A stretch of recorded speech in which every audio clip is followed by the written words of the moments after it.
4 people are dead following a crash in Ottawa County. Freeman hosts their 14th annual 5K and walk for autism awareness. I'm Bronte Sorotsky with the impact this has for families of those with autism. We'll take you to a special fundraiser in Pittsburgh. The 4 states' most watched news starts now. 4 people are dead following a crash Friday night in Ottawa County. This is KOAM News at 10. I'm Chris Warner. Officials with the Oklahoma Highway Patrol say 2 cars collided along US 69 near 630 Road just north of Quapaw. One of the cars was driven by 28-year-old Caitlin Keibel from Quapaw. She was pronounced dead at the scene along with 2 of her 5 passengers, a 7-year-old girl from Miami and a 10-year-old boy from Quapaw. 3 other children, ages 3, 7, and 8, were admitted to Freeman Hospital in Joplin in stable condition. The cause of the crash is still under investigation. Now, this crash has also had an impact on our KOAM family, as the driver of the other car, 30-year-old Charles C. Eberly of Miami, was killed in the crash. Charles C. was an employee here who always had a smile on her face and a kind thing to say, and was a pleasure to work with. She'll be deeply missed by those who knew her, and our hearts go out to all the families impacted by this crash. We had a chilly start to today and some sunny skies to end the day. Nick Kelly joining us. Yeah, thankfully on the heels of our last storm system, Chris, that finally got the hint and cleared on out as we went throughout the course of the day. Not to mention some rain to start this morning out, 0.13 of an inch to be precise at Joplin Regional. That rain cleared out, so we went from 53 this morning to a high of 67 degrees this afternoon. Not seeing anything on the radar network right now with the last of the rain clearing out long ago from central parts of Missouri and Arkansas. We are looking at relatively quiet skies here, but any moisture on the ground with a light breeze in place for tonight could result in some patchy fog, but we're not seeing any signs of that yet at the top of the 10 o'clock hour. For now, temperatures sitting mainly in the lower to middle 50s across the region. Quick look at the day ahead of us tomorrow. Again, we'll watch for those patchy areas of fog as lows drop back into the mid 40s, but we're looking great for tomorrow. 62 by 10 and the afternoon highs pushing to 74. So we're going to end the weekend on a good note, Chris, but I'm tracking warmer temperatures for Monday and our next storm system. We'll track all that for you here in a bit. All right, Nick, thank you. Well, this morning, Freeman held their 14th annual 5K and walk for autism awareness to support families needing these treatments. KOAM's Bronte Sorotsky spoke with participants and organizers on why they came out for this event. Despite the rain, people of all ages lined up to run and walk a 5K to support the Bill and Virginia Leffen Center for Autism. Edith Spera, clinical director for the Leffen Center, says she's excited about turnout after last year's virtual race. We have record attendance this year. We have over 700 people that have registered. We have record fundraising numbers, but we're really excited about the turnout despite the rain. The event raises money for the center's program development and scholarship fund. It's so impactful because it helps our families be able to support life-changing services that they might not otherwise be able to afford. We do applied behavior analysis here at the Leffen Center. We work on skills to help kids with socialization, communication. We reduce challenging behaviors. We help with preparing a lot of our kids to be able to enter the school districts. For some running in the race, they had a more personal reason to motivate them. One runner, Randy Cummings, came out to support loved ones with autism. I have a granddaughter that has autism, and so for the support of autism and what it goes for, I just want to do the best I can to try to help out. So that's why I come out today to run for my granddaughter. And then I have a niece that has 2 children, and both of them have autism. Although he's an avid runner, Cummings says today was about support for this cause. It's just a privilege to come out and have fun and run for the autism and support him the best way that we can. In Joplin, Bronte Sorotsky, KOAM News. The event also featured vendors offering autism-related projects and services that families could visit during the race. Creative Canvas in Pittsburgh hosted a paint and sip event benefiting a local donkey rescue at a local bar. T&D Donkey Rescue is a nonprofit helping out neglected and abused donkeys in the 4-state area. The painting event was $45 for admission. All of the proceeds went to the rescue and raised funds for essentials for those donkeys. Going to be doing, obviously, the painting.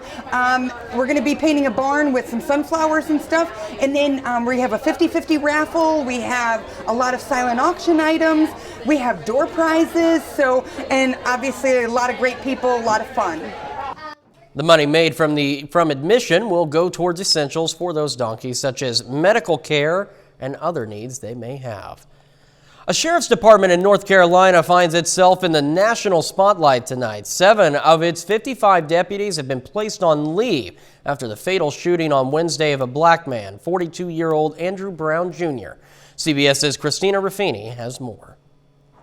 An attorney for the family said Brown's 7 children deserve to know what happened. The governor of North Carolina called initial reports of the incident tragic and extremely concerning. He's joined city officials and community leaders in calling for release of the body camera video. Law enforcement on scene advising shots fired, need EMS. A witness says Andrew Brown Jr. was trying to drive away when he was shot and killed by sheriff deputies on Wednesday. Emergency radio chatter from the time of the shooting identifies the location of his injury. Special advisor EMS has got one male, 42 years of age, gunshot to the back. But the Pasquotank County Sheriff's Department has yet to release a detailed account of the shooting. If any of my deputies broke any laws or violated any policies that come out through this investigation, they will be held accountable. The alleged lack of transparency has led to protests, with community members demanding the release of the deputy's body camera footage, which in North Carolina requires a court order. Elizabeth City is a microcosm now of what is going on across the nation. City officials said today they will file that request on Monday. He did not deserve what was done to him. This afternoon, Brown's family said they want to make body camera videos public information in North Carolina. And they want that law changed in Andrew Brown's name. I just want justice. The North Carolina State Bureau of Investigation is investigating the incident. This afternoon, the sheriff said he will ask if releasing the video will compromise that investigation. If not, he says he will file for a court order to have the body camera video released on Monday. Christina Ruffini, CBS News, Washington. We take this time now to honor one of our many 4-state heroes. Sergeant First Class Gregory Daniels served in the Army in the war in Iraq with the Oklahoma 45th Infantry Brigade, his hometown, Riverton. And we are proud to recognize Sergeant First Class Gregory Daniels, tonight's 4-state hero. And remember, to view other heroes or to nominate one of your own, just head over to our website at KOAMNewsNow.com. And that is a look at our top stories and a quick check of the forecast on the KOAM News at 10. Still ahead, success overhead for SpaceX. We'll have that story. Plus, storms we saw in our area yesterday were much more powerful to the south. Up above us, more success today for SpaceX. For the first time, a recycled rocket and capsule delivered NASA astronauts to the International Space Station. CBS's Mark Strassman has more. 260 miles above Earth, 4 passengers on the SpaceX space taxi near their destination, the International Space Station. 10 meters. This morning's docking only looked slow motion. In low Earth orbit, the speed of both the capsule and the station would cover more than 80 football fields a second. Dragon SpaceX on the big loop, soft capture confirmed. The ISS now has 11 astronauts on board, more than at any time since the space shuttle era. It's taken a tremendous amount of work from a lot of different teams to get us here. It's just a tremendous achievement on behalf of our partner SpaceX. We're so excited to be here. We're ready to get to work. SpaceX had a significant milestone here. It flew this crew using a first-stage booster and a space capsule that had flown on earlier flights. That drives down costs and potentially increases the number of launches because you don't have to build the space hardware from scratch every time. That approach, once considered revolutionary, has rapidly become routine. I'd say it's only recently, though, that I think that I feel that full and rapid reusability can be accomplished. And I wasn't sure for a long time, but I am sure now. Another first. 2 Crew Dragon capsules docked to the space station at the same time. The crowded ISS only has 7 beds for these 11 astronauts. Some people may have to sleep in their space taxis. So there'll be a little bit of camping going on. So there has to be a little bit of flexibility on everybody's part to make it work. Exactly. One thing no one will complain about, the views. Mark Strassman, CBS News, at the Kennedy Space Center. Severe storms caused damage across South Alabama today, damaging buildings and downing trees and power lines. Hail up to the size of baseballs and dangerous winds were possible in some areas. Along with the severe weather, there is the risk for flash flooding, especially across portions of Alabama, Georgia, Florida, and South Carolina through the night. And that storm system bringing severe weather to the southeast today is the same one that brought us some thunderstorms yesterday evening and more severe weather across northern Texas. Take a look at this video. There it is. Look at that. A tornado near the community of Vernon, Texas yesterday evening. This was one of 5 tornado reports, according to the Storm Prediction Center. At least 3 of those reports from the same tornado as it tracked across North Texas. Nothing quite like that around here, but from a cloudy and cool start to sunny and warm by the afternoon, it wasn't a bad day weather-wise. Nick Kelly's up next with what tomorrow will hold. Then a little later, the Battle of the Joshes, an epic fight between most of the Joshes in the country.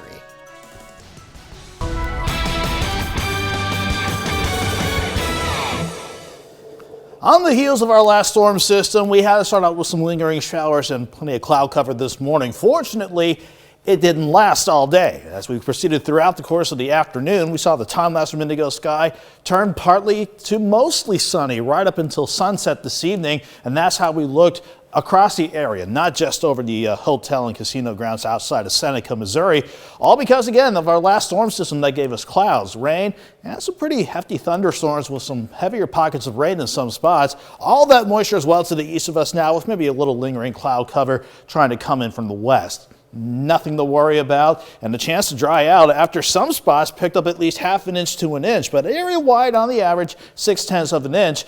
Any moisture still on the ground, though, as we sit quiet for the rest of the night with nothing on the radar network, mostly clear skies and a light south breeze on the way. That could allow for some patchy fog to develop. Haven't seen visibilities drop yet, but it's during the overnight. That's when we'll see some patchy fog start to develop. In the meantime, 53 and mostly clear up top in Joplin, with the calm breeze and the humidity at 77%. We're at 53 in CJ, Pittsburgh, Galena, 54 in Seneca, 54 in Granby, while we have, well, let's say 53 over in Miami. Temperature is pretty consistent across the rest of the region. Lower to middle 50s, most spots between 50 and 54. Definitely a bit cooler than normal today because of our north breeze at about 5 to 15, some gusts near 20 at times. But look what's happening now. Ever since the evening got started, the breeze has lightened up, and we're starting to see it turn more southerly as we go into central and western parts of Kansas. That southerly breeze is on the way for tomorrow. So once we get past the cool start in the morning with some of that patchy fog, lows around 45, that breeze is going to help us out tomorrow. Mild and nice for your Sunday with highs back near 74. So what else are we watching down the road? Thankfully, we're not going to have to keep an eye on this storm system anymore. While Chris mentioned before the break, still promoting some strong to severe storms across parts of South Carolina and Georgia. That system continues east, not a bother for us anymore. High pressure keeps us quiet for the next few days, working across Oklahoma, while our next cold front in the Rockies and our next upper low out in the Pacific, those two are going to come into play as we go toward the middle of the week. In the meantime, this upper level ridge starts to build in. That's what's going to provide a pretty good warm-up, especially for Monday, despite partly sunny skies wanting to return. So, starting with your Sunday, we'll watch for some patchy fog as everyone takes a dip back into the mid-40s, most of us dropping back to 45. A light south breeze to start the morning out turns into a better breeze at 10 to 20, gusts are 25. That'll send us to 67 by noon in Joplin. Highs for the city topping out around 74, but everyone's fair game to go back into the mid-70s. A nice mild, quite mild afternoon to wrap up this weekend. For Monday, we're still under the ridge, but despite partly sunny skies, this will send us into the lower 80s for your Monday. Then here comes Tuesday. The cold front comes in first as the upper low kicks into gear. We'll watch for some scattered strong to severe storms late Tuesday and going into Wednesday. And once we get past any lingering rain chances on Thursday, that is when the system will move along. 74 tomorrow, 81 on Monday, still upper 70s on Tuesday. The system itself, Chris, may temporarily dip us back into the upper 60s That's short-lived, though. We'll be back in the lower 70s by the time next weekend gets around. Not nearly the same dip we saw, a week or two ago. So. No, we don't need any more of that. This is much more manageable. All right, Nick, thank you so much. Well, coming up in sports, Coffeyville men's basketball is playing in the NJCAA National Championship game. We'll have those highlights and post-game reaction. Plus, Missouri Southern and Pittsburg State meet on the baseball diamond today. Besides being rivals, these are two of the top teams in the MIAA. Danny Terzer's got it all next.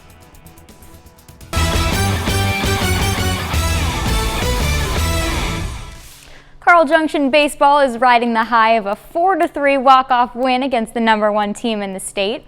Head coach Jake Stevenson says he's hoping his team takes that momentum into their upcoming schedule of games. Today is their first opportunity. The Bulldogs take on the 6-4 Pittsburgh Purple Dragons. In the first, Cole Jamison in the gap. That brings home 2. Next batter, Blaine Dunstan sends it out to left. Tyler Sutton rounds third and heads home. Pittsburgh up by 4 after the first inning. To the second, Jamison again. Another RBI for him as Cooper Ratzlaff comes in. CJ now, the wild pitch, gives Dylan Eck time to come home. Pittsburgh will finish this one out, winning 6-4. Rivals Pittsburg State and Missouri Southern kick off a 3-game weekend series today. The Gorillas are ranked 4th in the MIAA, while the Lions have 3 more conference wins, putting them at number 2. PSU hosts the series in Game 1 of a doubleheader. Aaron Gerds here kills it down the left field line. He goes for 3, and he's safe. Then Garrett McGowan, nice bunt, brings Gerds home. Score is even. Lions now. Joe Kinder gets a base knock, and Tommy Stevenson scores. Missouri Southern quickly takes back the lead. In the 7th, Gerds flies out to center. Troy Gagnon is there. He launches it home. Caleb Carr is out. Big play. Lions save their lead. But the Gorillas tie it in the 9th, and after 13 innings, PSU wins 3-2 with a walk-off double by Caleb Carr. Game 2 is a similar story. It's tied up at 3 in the 9th.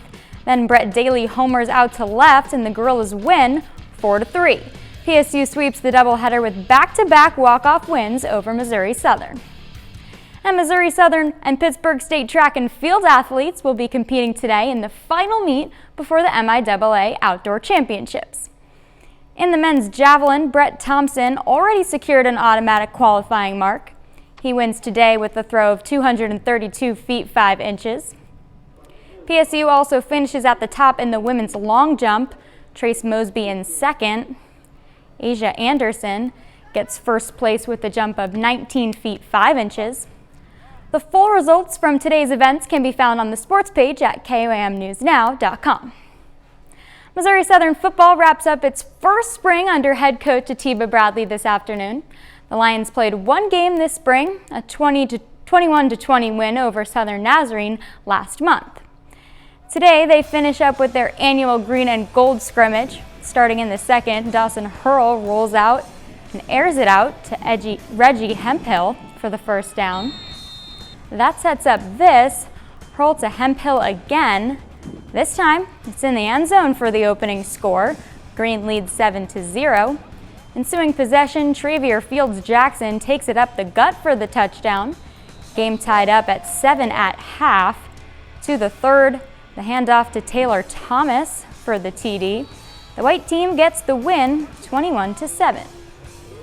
I think the number one, their willingness to learn, their willingness to accept coaching has just been tremendous. At no point have we ever had an issue where, guys, maybe disagree with what we're saying, but you can definitely tell they're there absorbing it and they're taking it in. So that's all we can ask at this point. The Coffeyville men's basketball team earned their spot in the national championship game set for today, following a 66-63 win over Chipola. It's an all-KJCAA national championship as Coffeyville faces Cowley. All Coffeyville in the first half. Markeith Browning slams it home, 33-21 Red Ravens. Then Nebraska signee Blaze Keita jams it home. Second half, more of the big man gives the Red Ravens their biggest lead of 24, but Cowley wouldn't fade away. Mounte Edmondson gets it to single digits. 5-point game now. Late in the shot clock, Browning hits a much-needed shot. Then here's Yaquez Yao, and it's a one-possession game. Coffeyville's Larry White at the buzzer with the throwdown, and the Red Ravens are your national champions. 108-99, the final from Hutchinson. It's something that you dream of. I mean, I have for a long time. We've had awfully good teams come over here, and you know, you lose, and it may be your fault, maybe because of the other team, but it's so hard to get through this week, and to be able to finally do it, I mean, That's a wrap on sports. We'll be back with more news. The Josh fight started as a joke by an Arizona man. Then the internet and social media took hold of it, and today the fight went down in Air Park. So word got around about a possible name fight going down in Lincoln, Nebraska. I'm not joshing you when I say hundreds of people showed up at the Air Park Green area, all of them named Josh. The fighting was done, as you see, with pool noodles, and it's not actually fist fighting, it's just some mayhem. It all started from an internet post by Josh Swain at the start of the pandemic. He claims there can only be one Josh Swain, so he challenged them to a fight at random coordinates that he picked, and it ended up being in Lincoln. People from South Dakota, Houston, and New York made this trek to watch the fight. There was even another Josh Swain in attendance, this one from Omaha. They battled it out in rock, paper, scissors, and the Arizona Josh Swain won. Pretty wild fight there. Not as wild as weather might get next week. No, we're looking calm for the next few days at least. 74 tomorrow, Chris, 81 on Monday. Then we'll watch for our next storm system with storm chances for the middle of the week. All right, Nick, thank you. That's our time for now. We'll see you back here tomorrow night. And thanks for making us part of your night.